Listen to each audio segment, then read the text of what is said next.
school ना हूँ Chandigarh नोडाल high school प्रकल्प नाम हूँ गार्बेज टू इलेक्ट्रिसिटी एंड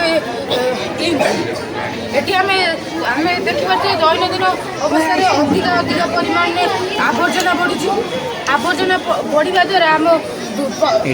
परिवेश दूषित होती आम यही मेसीन द्वारा आम आवर्जना विद्युत और काली प्रस्तुत कर आम आवर्जना जाले solar panel heat and light observe करी बैटरी चार्ज कला 3.7 वोल्ट बैटरी चार्ज होगी चार्जिंग इंडिकेटर हिट है चार्जिंग इंडिकेटर चला प्रयुक्त परिमाण में ताप पाइले हिटिंग इंडिकेटर चला ये आम 3.7 वोल्ट देला डीसी टू एसी कन्वर्टर को DC to AC converter 3.7 volt को 220 वोल्ट रे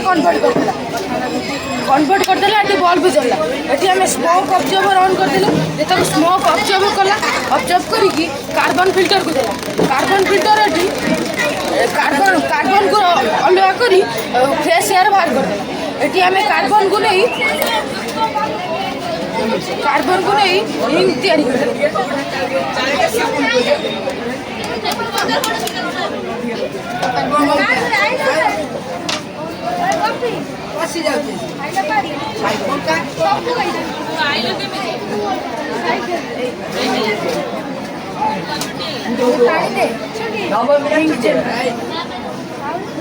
अति सुंदर नेक्स्ट थर ठारू एथर मॉडिफाई कर बहुत भल कथा तमें कर ना अन्य का द्वारा एकदम सत कथा